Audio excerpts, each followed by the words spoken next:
Masih pendengar dari kawasan Jalan Durian nomor 1 ini masih terus bersama saya Rizwan Sumbi yang menemani Anda di Lintas Anda Pagi untuk edisi hari ini. Hari Rabu 2 November 2022.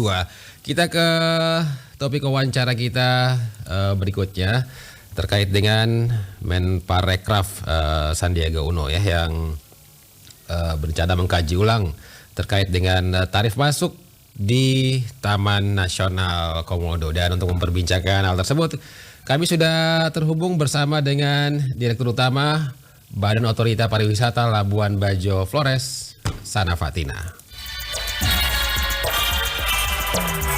Pro 1, Kanal Inspirasi. Selamat pagi Mbak Sana. Pagi Mas. Iya, Mbak Sana terkait dengan rencana pengkajian ulang tarif masuk di Taman Nasional Komodo ini Mbak Sana. Nah selama ini kan yang publik tahu bahwa TNK ini dikelola oleh KLHK begitu Mbak Sana. Nah bagaimana nih koordinasi yang dilakukan dengan KLHK Mbak Sana?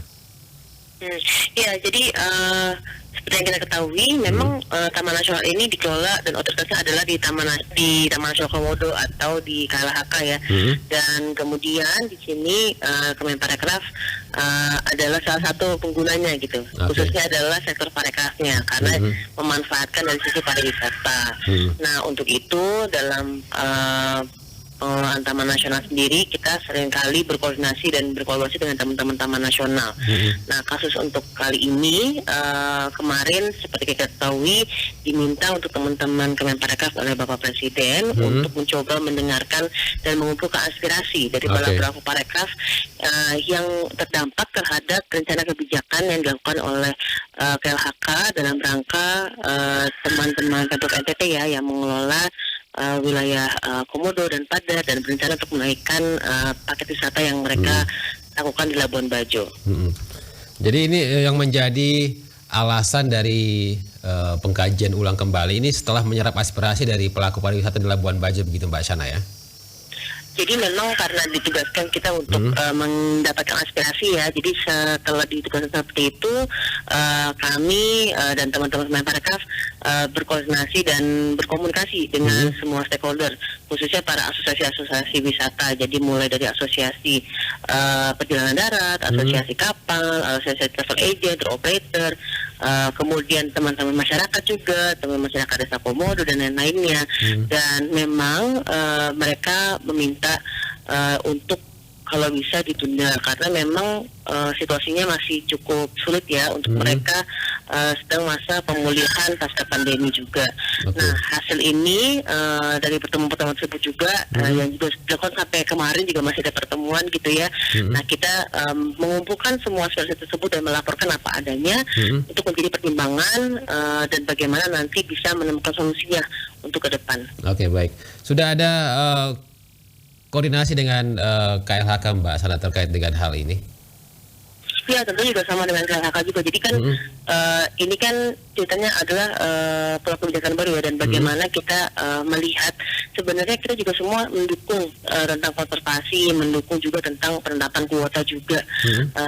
Namun terkait kenaikan biaya tersebut juga ini sepertinya juga masih banyak yang apa istilahnya ya? Ini mempunyai alternatif yang lain lah gitu. Dan jadi saya pikir kami dengan KLHK sudah sepakat masalah pentingnya carrying capacity ya itu harus dikawal utama seperti itu. Nanti skemanya nanti seperti apa Mbak Sana dalam proses mengkaji ulang kembali terkait dengan tarif di Taman Nasional Komodo ini? Yang jelas yang sekarang dilakukan adalah masukan-masukan tersebut semua usulan-usulan juga ini muncul dari grassroots gitu ya. Kita sampaikan gitu ya dalam bentuk rangkuman kepada pembuat kebijakan sehingga nanti bisa dibaca kira-kira seperti apa model-model yang memungkinkan untuk dilakukan tanpa mengurangi value dari si penjagaan carrying capacity dalam rangka konservasi itu sendiri. Nah tentunya juga kami mengapresiasi juga karena ada juga pihak-pihak yang memang ternyata bersedia gitu untuk berkontribusi lebih ya untuk mendukung kegiatan konservasi, dan harusnya itu juga tidak boleh dilarang ya, kalau mereka mau kenapa enggak juga gitu kan. Nah tapi kita di sini nanti akan memetakan. Concern kami sebenarnya adalah agar ada kepastian keputusan karena memang hingga sekarang ternyata untuk bookingan datang ke Labuan Bajo, ke Taman Sukamoro ini cenderung berkurang, bahkan cenderung tidak pasti gitu ya untuk tahun depan, karena semua orang selalu bertanya-tanya. Nah karena pariwisata ini cukup sensitif terhadap itu, maka hasil ini juga akan kita minta agar diberikan keputusan lebih cepat gitu, sehingga teman-teman pelaku juga di lapangan bisa memiliki kepastian, dan wisatawan pun ya lebih nyaman untuk membuat keputusan untuk mereka tetap datang ke Labuan Bajo. Oke, baik.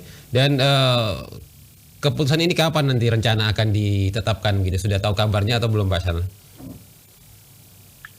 Memang kan kalau ini kan tinggal 2 bulan lagi ya, makanya nanti kita sebelum berakhir deadline di 31 Desember kita sudah mengumpulkan semua aspirasi ini, dan yang mudah-mudahan sebelum itu sudah ada informasi ya tentang bagaimana mekanisme-mekanisme yang bisa membuat entah masa transisinya atau seperti apa modelnya, kita nggak tahu.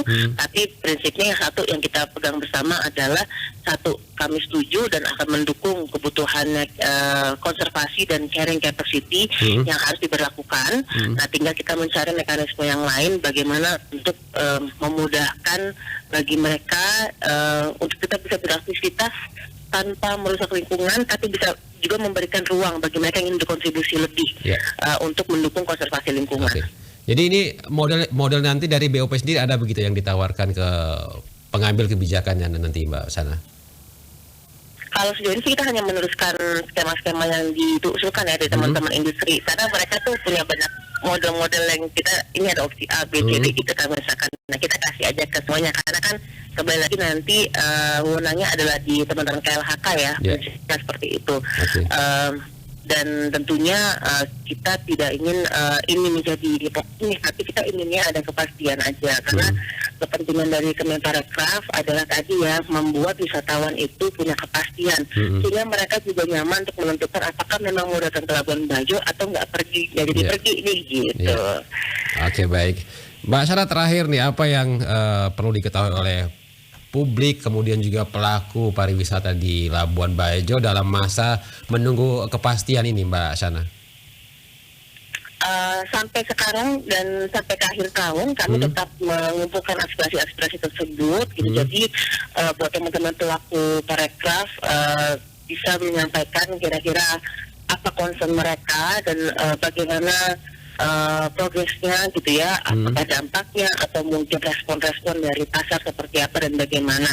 Dan sebenarnya kami juga ingin mengajak teman-teman pelaku parekraf juga mulai aware tentang pentingnya menjaga konservasi, pentingnya carrying capacity, karena disitulah sebenarnya yang bisa melestarikan apa yang sudah kita punya sekarang ini ya. Yang pariwisata ini nggak akan ada juga kalau misalkan ekosistem di sana nggak terjaga dan nggak ada yang ngawal dengan baik gitu. Jadi jangan take it for granted, mari kita sama-sama jaga bareng, dan jaga barengnya definisinya adalah tadi memahami di mana sih limitnya, kemudian bagaimana kita bisa berkontribusi lebih untuk bisa menjaga kelestarian lingkungan, dan tentunya garda terdepannya adalah di para pelaku parekraf ini. Kenapa? Karena mereka lah yang paling berinteraksi utama dengan si wisatawan-wisatawannya. Wisatawan ini akan tahu dan bisa menghargai, bisa mengapresiasi apa yang kita punya. Kalau misalkan teman-teman pelaku parekraf inilah yang bisa mengedukasi mereka semua. Jadi mari kita buat wisata yang ada di Labuan Bajo ini tidak hanya sekedar berwisata senang-senang, tapi wisata yang memiliki nilai-nilai edukasi dan bisa menghargai kelestarian alam. Oke, baik. Mbak Sana, terima kasih waktunya untuk RRI pagi ini. Selamat beraktivitas kembali. Salam sehat, selamat pagi. Oke, terima kasih. Salam sehat selalu. Pendengar baru saja bersama kami, Direktur Utama BOP Labuan Bajo Flores, Sana Fatina.